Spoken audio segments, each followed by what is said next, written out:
girl Simone Titania, and you are back for another episode of the NDC. So yeah, it's been all day.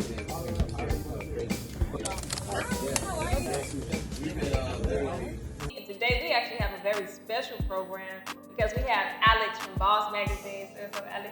What's up, everybody? How you doing today? I'm doing good. Thanks for having me. Yeah, thank you for coming out. You know, you like one of the OGs here in Miami, so we had to have you come through and talk about your new endeavors, which is Boss Magazine, right? Boss Magazine, yep. Can you tell us a little bit about first who you are and a little bit about Boss Magazine? All right. So, like she said, my name is Alex. Grew up here, born and raised in Miami, Florida. Just a kid with a dream. Just a guy that just wants like better for Black people. You know what I'm saying? I just want to put my perspective out on what Black people really are and what how we viewed. You know what I'm saying? Especially in today's life, it's not really the best. So I want to give my take, the positive take on things like that. Come from a good family, man, a very supportive family. Give me opportunity to, you know what I'm saying, spread my wings and let me do what I want as far as like whatever. Like they're always there to support me. They give me opportunity to just be myself. Always like, you know what I'm saying, be respectful. Allow myself to, you know, just be. So I really appreciate that. So like when I step out here, you know what I'm saying, it's no fear because I was led with that when I was a kid. So it let me, you know what I'm saying, prepare me for the day. What I also really appreciate about Boss Magazine that it's not just like literature, like you also work with music artists, you work with dancers, you work with photographers, and then you bring it all together to make the magazine. So I really appreciate you for doing that and, you know, putting Black artists, especially here in Miami, on the map. Once people open up your magazine, what do you want them to walk away feeling? Also, I want them to feel like, you know what I'm saying, that these moments that we're still contemplating whether or not we want to do something, it's time to dive in.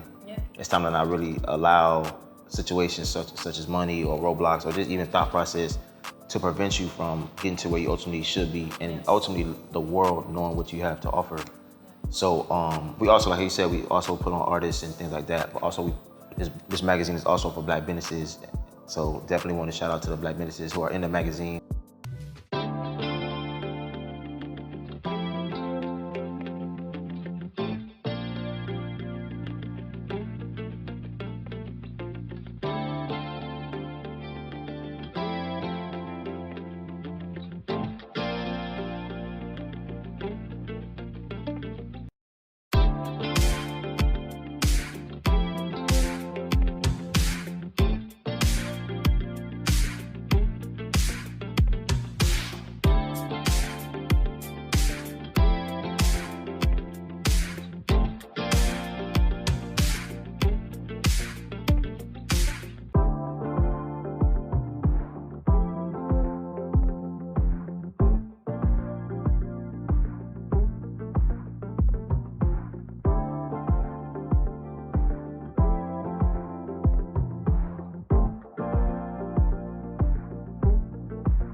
The NDC and Mango Sessions is made possible through the support of the Miami Foundation's community grant. We'd like to thank the Miami Foundation so much for supporting our nonprofit organization, which means that they're actually supporting local music artists as well.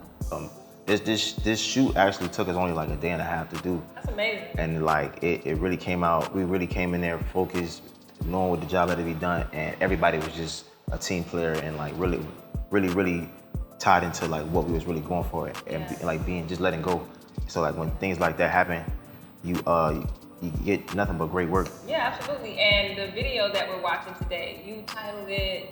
I entitled it The Realization. The Realization. And that's what we're seeing, kind of like we see the whole team, that it's a whole team effort to do the, you know, the photo shoot and like the locations that y'all are shooting at, and just like we also see you thinking on, okay, maybe place your arm this way and like fix the clothes that way. What is that process like for you when you're actually on set? I don't know if you consider yourself a director or what, but how do you kind of navigate a day like that, a photo shoot day? It's all a feeling for me. You know, of course, you know, you have things written down, or you have things like I think I go off brain sometimes, but if I can't really articulate in my brain, I'll write it down. But majority of that shoot was just thoughts, like thinking about how I wanted things to look, as far as something simple as an arm placement, how to make sure like the angles was correct to where we utilize the sun, or we're not overly absorbed by the sun. So just kind of just taking those steps to where everything was so like meticulous, but it didn't feel meticulous. It was just like right on the spot. It was a couple of people on set how I was able to bounce ideas off of, and it was able to help me formulate and direct, just those things to where it's like, okay, now I'm seeing it clear in my mind to where I could want these things. So, yeah. Yeah, that's amazing. That's amazing. And so you just launched Boss Magazine. Literally just launched it. You had a launch party and everything. What was the process like of putting together a launch party and then also inviting your guests out? Man, well, the process, we can't really talk about the process until we talk about the beginning stages leading up to that. So it took us 2 years to get to the point where we were, where you guys seen how everything came together. A lot of trials and tribulations, a lot of things set us back a couple months, set us back years to where we finally get to the point where you actually have a physical copy of a magazine. So, which I have right here, yes. Which we have right here. That thing up. Definitely have it right here. So, yeah, so just those trials and tribulations, wondering like if this thing is ever gonna come out, if this is gonna be something that is gonna be received well because we took so long. But like just seeing like the people being so receptive, people being understanding and actually believing in what we started from since 2021 until now is like very beautiful. But going back to your question, how we came up with everything as far as the pop-up and things like that. We came up with an idea literally within a couple days because of, like I said, those trials and tribulations where we had lost members of our group who just no longer believed and no longer understood like the point of even still doing it, and I feeling unmotivated because things were taking so long. And it gave me perspective. Like it just let me know like I was playing the long game the whole time. So we came up to Married to the Game. Married to the Game is basically the showing the storyline between an artist and their gift. The love, like a marriage almost. So where you're in a marriage, you take these vows to honor, to marry, to nurture, to be there for your partner. So I was like, maybe what if we do that?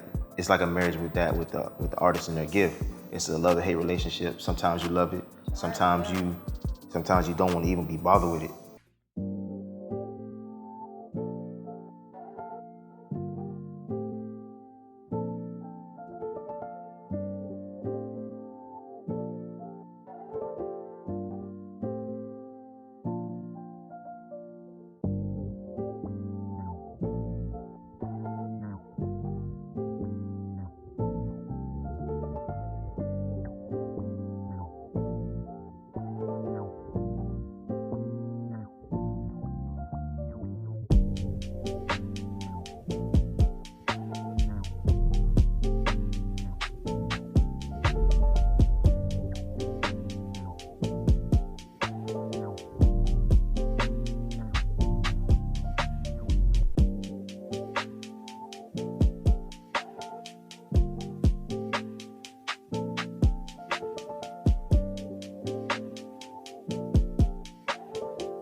All right, y'all. Thank you so much for watching.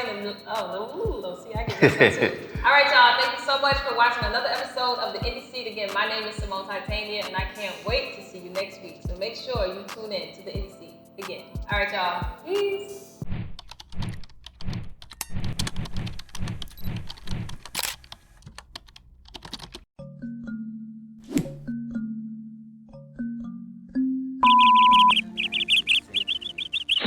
Also, a special shout out to our community partners like Wool Studios, which is this amazing location that we are in today. We also want to shout out Epiphany Hair and Body Care. Thank you for always supporting us.